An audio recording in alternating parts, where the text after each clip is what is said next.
අද දවසේ පාඩම මම පසුගිය පාඩමෙන් කරපු ට්‍රාන්සිස්ටර් එකක ක්‍රියාවෙන් නැවත ඔයගොල්ලන්ට පොඩි මතක් කිරීමක් කරලා පටන් ගන්න කැමතියි. මම ඒකෙදි ඔයගොල්ලන්ට වීඩියෝකුත් දුන්නා. ඔයගොල්ලන්ගේ පෙළපොත කියව ගන්නත් කියලා කිව්වා. ඒ දෙකම යම්කිසි පුතෙකුට ඒ දෙකම අපහසුතාවයක් තියෙනවා නම් මම අද මේ පාඩමෙන් ඔයගොල්ලන්ට කියලා දෙනවා PNP ට්‍රාන්සිස්ටර් එක ක්‍රියාව. මම ඔයගොල්ලන්ට පොඩි ප්‍රශ්නයක් දුන්නා NPN ට්‍රාන්සිස්ටර් එක ක්‍රියාව ඔයගොල්ලන්ට පොත බලලා ලියන්න කියලා. දැන් මම අද ඔයගොල්ලන්ට PNP ට්‍රාන්සිස්ටර් එක ක්‍රියාව විස්තර කිරීමක් කරනවා. ඒ ආශ්‍රිතව ඔයගොල්ලන්ට යම්කිසි පුතෙක්ට ඒ ප්‍රශ්නෙට පිළිතුරු සපයා ගන්න බැරි නම් පුළුවන් ඔයගොල්ලන්ට PNP ට්‍රාන්සිස්ටර් එක ක්‍රියාවලිය එක්ක සංසන්දනය කරලා NPN ට්‍රාන්සිස්ටර් ක්‍රියාවලිය ඔයගොල්ලන්ට විස්තර කිරීමක් කරන්න. දැන් ඔයගොල්ලන්ට පේනවා ඇති මේකෙදි PNP ට්‍රාන්සිස්ටර් ක්‍රියාවලිය සඳහා මම පොඩි රූප සටහන ඔයගොල්ලන්ට පැහැදිලි කරන්නම්.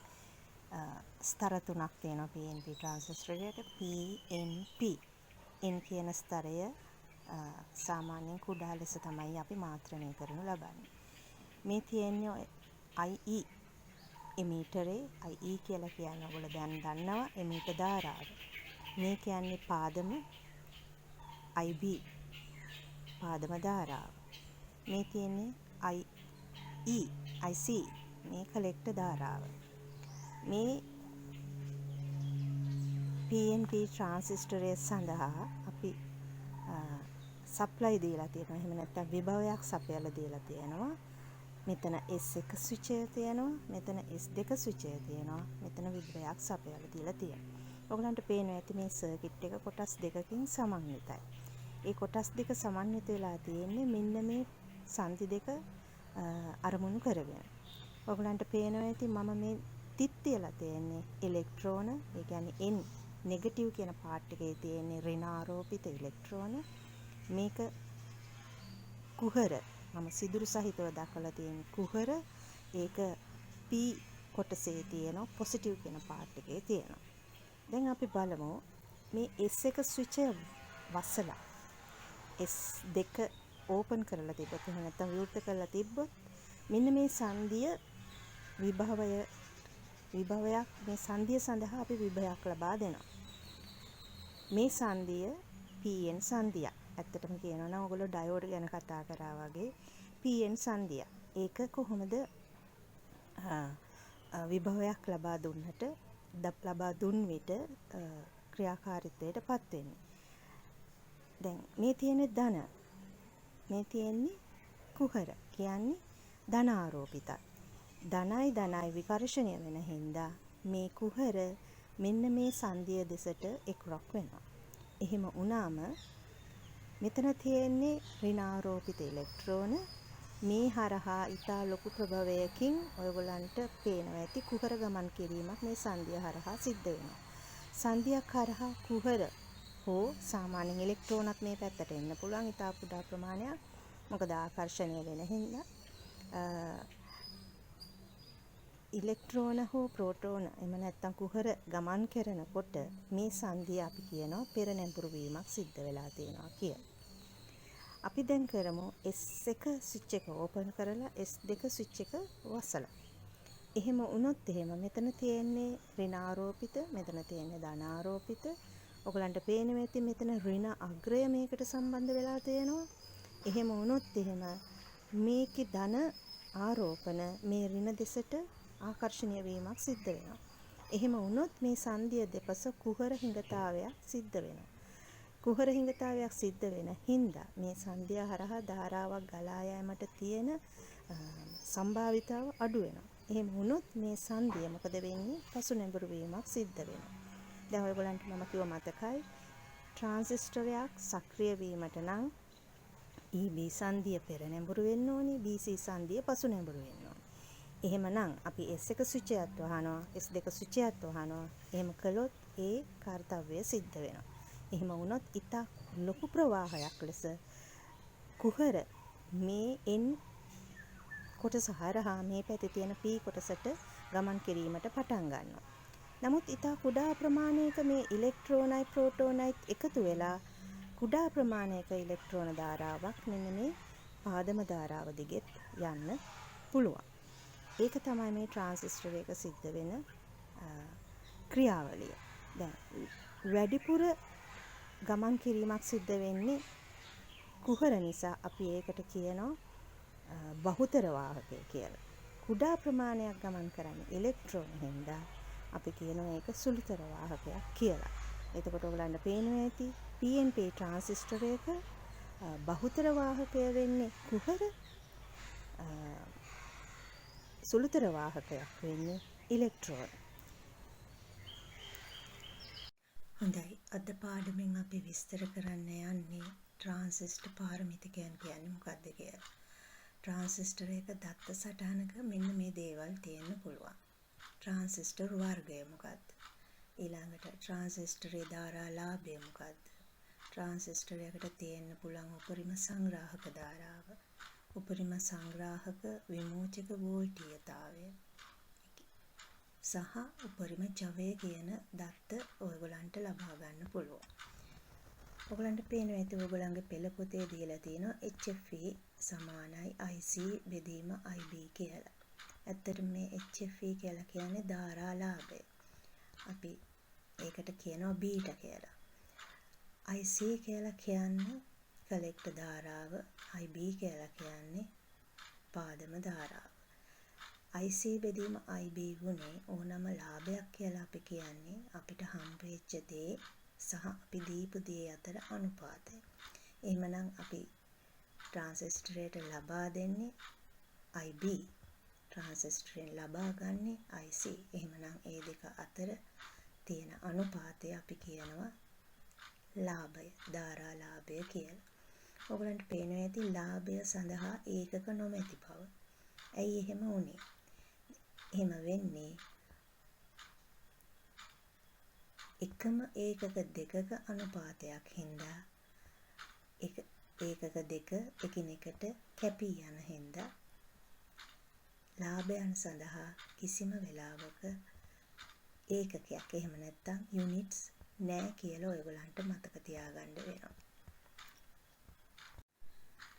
හොඳයි, අපි දැන් බලමු කෙටියෙන් සාරාංශ කරොත් එහෙම ඒ දත්ත මොනවද කියලා. PNP හෝ NPN කියන සංකේතය දීලා තියෙන්න ඕනේ. එතකොට VC collector emitter voltage එකේ maximum, ඒ කියන්නේ උපරිමය දීලා තියෙන්න ඕනේ. ඊළඟට collector ධාරාවේ maximum, ඒ කියන්නේ සංග්‍රාහක ධාරාවේ උපරිමය දීලා තියෙන්න ඕනේ. ඒ කියන්නේ සංග්‍රාහකයකට දැරිය හැකි ආරක්ෂිත උපරිම ධාරාව. ඊළඟට මේ P-tot කියලා කියන්නේ total power කියන අදහස. ඒ කියන්නේ සම්පූර්ණ ක්ෂමතාවය. කියන්නේ ආරක්ෂිත උපරිම ක්ෂමතා උත්සර්ජනය. ඒ කියන්නේ ඒකේ තියෙන ජවය, උපරිම ජවය කීයද කියලා කියන්න පුළුවන්. ඒකෙන් අදහස් වෙන්නේ මෙන්න මේ බීටා අගය හොයාගන්න ඕන හින්දා. එහෙම නැත්නම් මේ බීටා අගය හා සම්බන්ධ දේවල් හඳුනා ගැනීම සඳහා. මේ කියන්නේ HFE කියන්නේ බීටා අගයමයි. දැන් ඔයගොල්ලන්ට මම එදා දීපු ඩේටා ෂීට් එකේ ට්‍රාන්සිස්ටර් C828 කියන ට්‍රාන්සිස්ටරේ දත්ත සටහන දීලා තිබ්බ වුණත් ඔයගොල්ලන්ට ඒකෙන් හොයා ගැනීමේ අපහසුතාවයක් ඇති. ඒ හින්දා මම අද ඒකෙත් ඉතා කුඩා දත්ත ටිකක් දෙනවා. ඒ කියන්නේ NPN ට්‍රාන්සිස්ටරයක් C828 කියන්නේ. ඒකේ VC maximum කියන්නේ වෝල්ට් 30යි. IC maximum කියන්නේ වෝල්ට් මිලි ඇම්පියර් 50යි. මිලි ඇම්පියර් 50යි. P-tot ඒ කියන්නේ total power කියන එක මිලි වොට් 250යි. බීටා කියන්නේ එක වේරි වෙනවා 130ත්, ඒ කියන්නේ වෙනස් වෙනවා 130ත් 500ත් අතර. දැන් ඔයගලන්ට පේනවා ඇති බීටා වලට ඒකක නැහැ. ඇයි ඒකට හේතුව? ලාභයක් සඳහා කොයිම වෙලාවකවත් ඕනම ලාභයකට ඕනම වර්ගයේ ලාභයකට ඒකකයක් නැහැ. ඇයි හේතුව? එකම ඒකක අනුපාතයේදී උඩ යට තියෙන හින්දා ඒක කැපිලා අයින් වෙනවා. ඒකයි ලාභයන් සඳහා ඒකක නැත්තේ.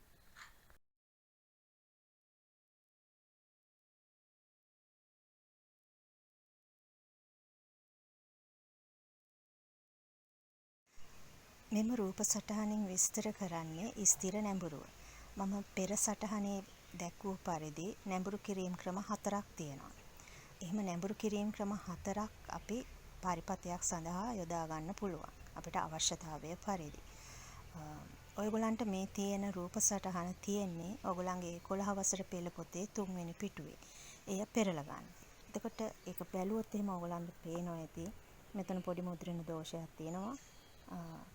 PNP ට්‍රාන්සිස්ටරේ ඊතලය එමිටරේ ඊතලය ජංක්ෂන් එක සංදිය තුලට ඇඳලා තියෙන එක මෙතන නැහැ. ඊළඟට මෙතන මේ පාදම අග්‍රය ජංක්ෂන් එකට එහෙම නැත්නම් සංදියට එකතු වීමක් සිද්ධ වෙලා නැහැ. ඒ ප්‍රථමයෙන් ඒ මුද්‍රණ දෝෂ තියෙනවා නම් ඒක නිවැරදි කරගන්න. මම දැන් ඔයගොල්ලන්ට මේ පරිපතය ගැන පොඩි හැඳින්වීමක් මේ දීලා තියෙන මොනවද මේ දීලා තියෙන කියන එක ඔයගොල්ලන්ට පොඩි හැඳින්වීමක් කරන්නම්. NPN ට්‍රාන්සිස්ටරය සඳහා මම යොදා ගන්නවා. ඒට අනුරූපවම තමයි ඒ විදිහටම තමයි PNP ට්‍රාන්සිස්ටරයත් ඔයගොල්ලන්ට මේ ක්‍රියාවලිය සඳහා ඔයගොල්ලන්ට හිතා ගන්න පුළුවන්. මේ තියෙන්නේ VBE. ඒ කියන්නේ එමීට බේස් එක හරහා එමීට අග්‍රයත් එමීට සංදියත් බේස් සංදියත් එමීට සංදියත් හරහා තියෙන වෝල්ටේජ් එක. මේ තියෙන්නේ IB. IB කියලා කියන්නේ පාදම ධාරාව. ඒ හරහා අපි යොදලා තියෙනවා RB කියන ප්‍රතිරෝධය. බේස් රෙසිස්ටන්ස් කියන එක තමයි RB කියලා කියන්නේ. එතකොට කලෙක්ටර් එක ඒ කියන්නේ සංග්‍රාහක අග්‍රය හරහා යොදලා තියෙනවා RC කියලා ප්‍රතිරෝධයක්.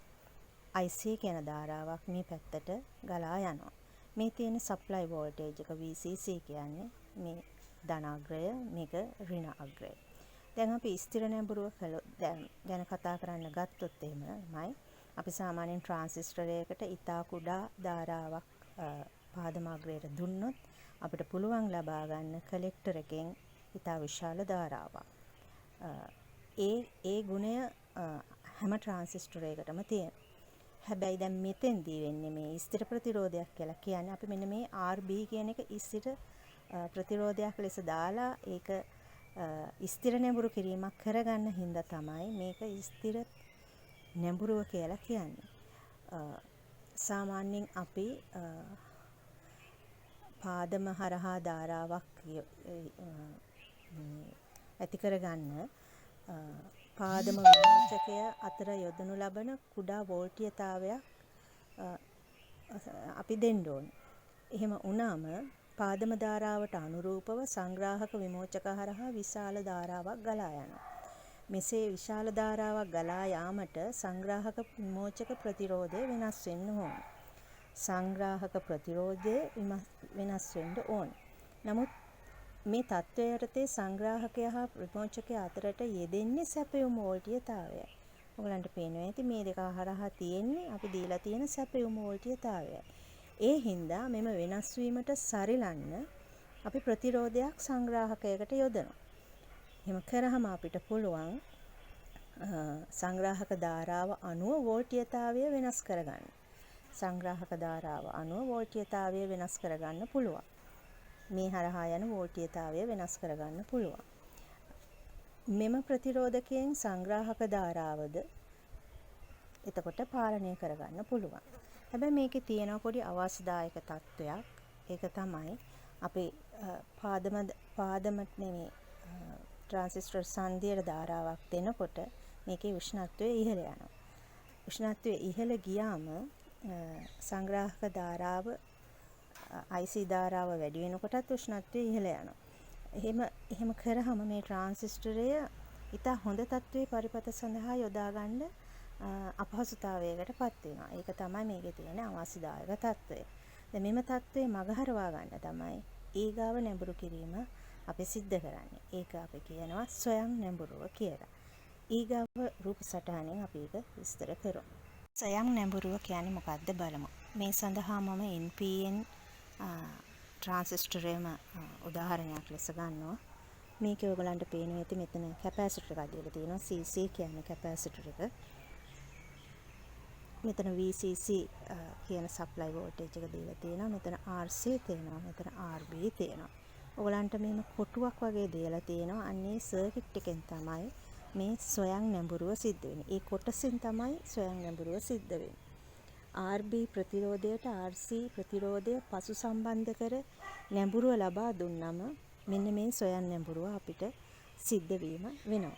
ට්‍රාන්සිස්ටර් සංදියේ උෂ්ණත්වයේ ඉහළ යාමත් සමග මේ කියන්නේ අපි මේ IB කියන ධාරාව දුන්නම ට්‍රාන්සිස්ටර් සංදියේ උෂ්ණත්වයේ ඉහළ යාමත් සමගම IC ධාරාව වැඩි වෙනවා.